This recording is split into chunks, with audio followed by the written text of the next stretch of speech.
반갑습니다. 빵식입니다. 진실만을 전해드리는 빵식이TV. 아직까지 구독 안 하신 분들은 구독 버튼과 좋아요 버튼, 그리고 여러분들의 소중한 댓글이 많은 힘이 됩니다. 또한 멤버십 정기 가입과 영상 아래에 환호 버튼을 누르셔서 저를 도와주시는 방법이 있습니다. 자, 멤버십 가입은 영상 아래에 가입 버튼을 누르셔서 진행하시되, 모르시면 가까운 핸드폰 매장을 가시면 바로 해주신다고 하니까 참고하시고요. 항상 진실된 방송을 제작해서 여러분들께 전해드리도록 노력하겠습니다. 감사합니다. 검찰 자체 포렌식에서 확인이 된 겁니다. 검찰은 국가기밀이라고 판단한 드레스된 연설문의 유출 경로에 수사력을 집중을 합니다. 반갑습니다. 빵식입니다. 자, 박근혜 대통령이 현재 이 탄핵 전국대 이 검찰의 조작 날조 수사로 아주 억울하게 옥살이를 하고 계십니다. 4년이 지난 지금 우종찬 전 월간조선 기자와 미디어워치의 변희재 대표의 노력으로 탄핵 백서와 태블릿 사용 설명서에 이 두 건의 강력한 무기가 생긴 만큼 이런 억울하고 어마어마한 짓을 저지른 이 검찰의 만행을 전 국민에게 널리 알려서 현재 내각제 개헌을 추진하고 있는 세력을 반드시 막아내고 무너져가는 자유민주주의 대한민국을 다시금 재건할 수 있도록 여러분들의 영상 아래 공유 버튼을 누르셔서 가까운 지인분들께 꼭 좀 전파를 해주시기 바랍니다. 국가와 국민을 지켜내고 후손들에게 자유민주주의 대한민국을 온전하게 물려줄 수 있도록 여러분들의 많은 성원과 협조를 부탁드리겠습니다. 이런 것도 여러분들 애국하시는 겁니다. 자, 이번 시간은 박근혜 대통령의 이 탄핵의 진실 시간입니다. 자, 여러분도 아시다시피 탄핵은 JTBC의 태블릿 PC의 날조 보도와 함께 시작이 됐었죠. 그만큼 탄핵이 촉발되었던 이 태블릿 PC와 JTBC 관련 영상도 여러분들이 눈여겨보셔야 한다는 말씀을 드리고요. 지난 시간에 이어서 방송을 계속 하겠습니다. 혹시 못 보신 분들이 있으시면 또 이해가 안 될 수도 있고 하니까 드라마 보듯이 어제 방송분 중에 탄핵의 진실을 찾으셔서 보시기 바라고요. 이 국가의 운명이 달린 만큼 시간 내셔서 탄핵 전국 때 어떤 일이 벌어졌는지를 1편부터 쭉 봐주셨으면 합니다. 자, 오늘은 어제 제가 말씀드린 대로 태블릿 PC는 증거물이 아니었다라는 내용으로 방송을 진행하도록 하겠습니다. 자, 검찰 자체의 태블릿 PC 포렌식 분석 보고서에 따르면 그 안에는 정상적인 형태의 문서 파일 147건이 들어있는 것으로 확인되었고요. 총 개수는 272건이지만 내용을 알 수 없는 것이 112건, 삭제된 문건이 12건이기 때문에 정상적인 문건은 147건이라는 것이 검찰의 주장입니다. 그래서 우종찬 기자는 식별이 가능한 147건의 문건들이 과연 청와대와 관련된 국가기밀인지의 여부를 확인하기 위해서 문서 파일들을 시간 순으로 날짜별로 이렇게 분리를 했습니다. 첫째, 2012년 대통령 선거 기간 중에 있었던 유세 문건입니다. 8월 15일 유경수 여사의 제38주기 추도식 인사 말씀, 11월 27일에 1일차 대전역 유세, 그리고 11월 28일에 2일차 충청, 경기 남부, 11월 29일에 준비된 여성 대통령, 뭐 이런 식으로 쭉 날짜별로, 시간별로 쫙 분리를 했어요. 너무 길어서 패스하고요. 그렇게 중요한 게 아니니까. 이처럼 문서 파일 대부분은 대선 기간과 정권 인수위 시절의 문건이며 대통령 취임 후의 문건들은 문건의 개수와 제목 등이 확인이 불가능했다라고 합니다. 자, 검찰 수사 보고서에는 대통령 취임 이후에 해당하는 문건이 17개라고 표시되어 있지만 이 정권 인수위 시절과 박근혜 정부 출범 후에 문건들을 뒤섞어 놓은 숫자였다고 합니다. 한편 국가수 감정에 의하면 태블릿 PC 속에서 발견된 문서 파일은 HWP 형태가 83개, 그리고 TXT 파일이 14개, PDF가 9개, PPT가 1개, XML 형태가 101개였다라고 하고요. 검찰이 정호성을 공무상 비밀 누설 혐의로 구속할 당시 증거 자료로 사용한 것은 태블릿 PC에서 발견된 문건이 아니고 정호성과 최서원의 개인 컴퓨터, 여기에서 압수한 문건의 일부와 고영태가 TV조선에 제공한 대통령 의상 관련 문건뿐이라는 그런 사실을 수사 기록을 통해서 확인할 수가 있다라고 합니다. 다시 말해서 태블릿 PC는 대통령을 탄핵하기 위한 하나의 도구일 뿐 대중 선동용으로만 이용되었을 뿐이라는 그런 말씀이고요. 증거 자료가 아니라는 그런 이야기입니다. 정호성은 검찰 조사에서 최소원에게 184건의 문건을 공용 메일로 보냈다라는 사실을 시인합니다. 어제도 제가 방송해드렸지만 공용 메일은 한 계정, 한 아이디로 이 비밀번호를 여럿이 나눴어서 7명이 지금 사용한 거거든요. 최소원, 정호성 등등 7명이 한 계정을 가지고 7명에서 공용으로 그 메일을 사용했다라는 거예요. 그래서 184건의 문건을 공용 메일로 보냈다라는 사실을 시인을 합니다. 정호성이. 검찰은 최소원의 데스크탑 컴퓨터에 대한 이 포렌식, 그러니까 데스크탑 컴퓨터는 뭐냐면 별거 없고요. 흔히 집에 있는 거 있잖아요. 이렇게 모니터 따로 있고 이만한 걸로 컴퓨터 있잖아요. 그걸 이제 데스크탑이라 그래요. 쉽게 얘기해서. 자, 그런 데스크 컴퓨터에 대한 포렌식을 통해서 컴퓨터에 들어있던 문건 128건을 확인하고 이 문건들을 최소원에게 보낸 게 맞는지 정호성에게 추궁을 했는데 정호성은 영상 녹화 조사실에서 이루어진 신문에서 이를 다 시인을 했다라고 합니다.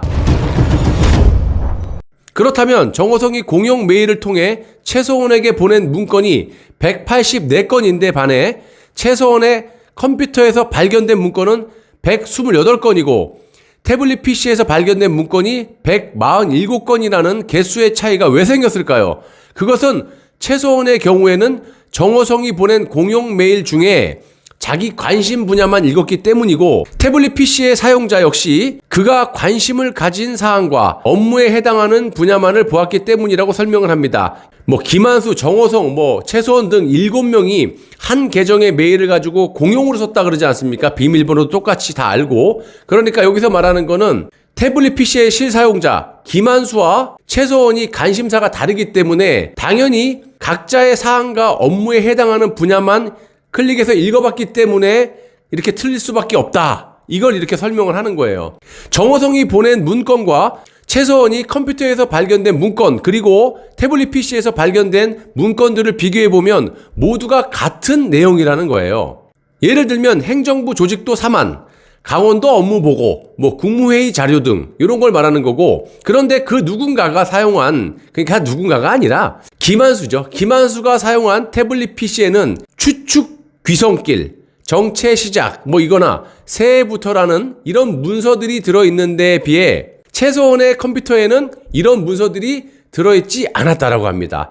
관심사가 아니었기 때문에 최소원이 이거를 읽지 않았다라는 거죠. 정호성은 공무원 신문이기 때문에 청와대 내부 문건, 특히 국가기밀과 관련된 문건을 만약에 외부에 누설했다면 공무상 비밀 누설 혐의로 처벌을 받을 수가 있는 겁니다. 이 때문에 검찰은 국가기밀이라고 판단한 드레스덴 연설문의 유출 경로에 수사력을 집중을 합니다. 드레스덴 연설문은 정호성이 2014년 3월 27일 오후 7시 20분에 공용 메일로 올렸고요.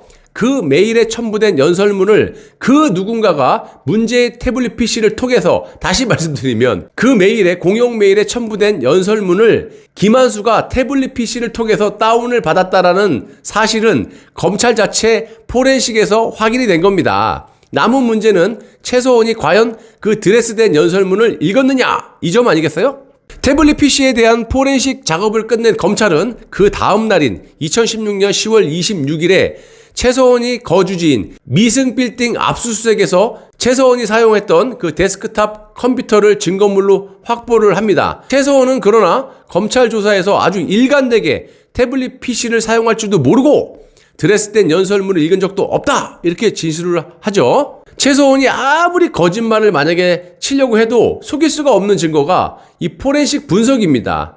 다 이 포렌식을 통해서 다 드러나요. 어떨 때는 뭘 누르고 몇 번째 몇 번을 이런 것까지 나온다고 하더라고요. 드레스된 연설문을 비롯해서 정호성의 공용 메일로 보낸 모든 문건들은 첨부 파일이었기 때문에 첨부 파일을 읽으려면 인터넷에 접속을 해서 다운로드를 받아야 됩니다. 그러니까 우리가 흔히 말하는 2021년 최첨단 시대에 살고 있으니까 카톡으로 띡 보내고 그냥 바로 클릭해서 볼 수 있잖아요. 근데 2012년 이 당시에는 아무래도 지금보다 좀 떨어지다 보니까 기술력이 메일을 통해서 동영상이라든지 첨부 파일을 보내게 되면 이 밑에 말 그대로 첨부 파일이에요. 클릭을 해서 뭐 데스크 컴퓨터라든지 노트북이라든지 아니면 뭐 태블릿 PC라든지 다운로드를 받아야 돼. 그래서 이런 식으로 다운로드를 받아서 봐야 되기 때문에 메일 자체를 삭제했다 하더라도 첨부 파일을 받은 흔적이 모조리 포렌식을 통해서 확인이 가능하다는 겁니다. 하지만 검찰이 포렌식을 했음에도 불구하고 최소원의 데스크탑 컴퓨터에서는 드레스된 연설문을 다운받은 흔적이 발견되지 않았다고 합니다. 그러니까 읽지 않았다라는 최소원의 주장이 사실로 확인된 겁니다. 하나부터 10까지 박근혜 대통령을 감옥에 집어넣기 위해서 정말 말도 안 되는 검찰의 조작이 끝이 없을 정도로 지속적으로 나오고 있습니다. 여러분, 4년 전과 지금의 상황은 매우 틀립니다. 당시에는 제가 누차례 말씀드렸다시피 좌익들이 작정을 하고 달겨들었기 때문에 박근혜 대통령을 탄핵시키기 위해서 제일 먼저 뭘 했겠습니까? 우병우를 하는 민정수석부터 제거를 하고 진행을 했기 때문에 청와대에서 어떻게 손을 쓸 수가 없이 우왕좌왕할 수밖에 없었어요. 그리고 당시에는 너무 급작스럽게 당한 그런 사건이기 때문에 이 팩트라든지 증거가 전혀 없었겠죠. 그런데 4년이 지난 지금은 검찰의 조작 날조들이, 이 실명들이 모조리 이 두 권의 책에 차고 넘친다라는 겁니다. 그렇기 때문에 우리가 이런 진실을 전 국민이 아실 수 있도록 여러분들이 협조를 해주셔야 되는 거예요. 영상을 보시는 보수애국 시민들이라도 이 조중동의 거짓 기사 내용에 현혹이 절대 돼서는 안 됩니다. 그들도 명백한 탄핵의 주범들이기 때문에 어떻게 하든지 국민을 속여서라도 내각제 개헌을 관철시켜서 박근혜 대통령의 탄핵을 묻어버리려고 하는 거예요. 그래야지만 지들이 살 수 있으니까. 주변에는 온통 적들 뿐입니다. 저라도 여러분들과 함께 진실된 내용으로 이 탄핵의 진실을 끝까지 밝혀내고 무너져가는 나라를 재건할 수 있도록 함께 싸우도록 하겠습니다. 제가 감옥에 갈 이유가 없죠. 근데 만약에 가봤자 명예훼손 정도라 겁도 안 납니다. 전 진실을 말하기 때문에 허위사실을 유포한 적이 없고 그럴 이유도 없습니다. 자, 그래서 식구들에게 다 말해놓은 상태에서 목숨 걸고 방송을 하고 있어요.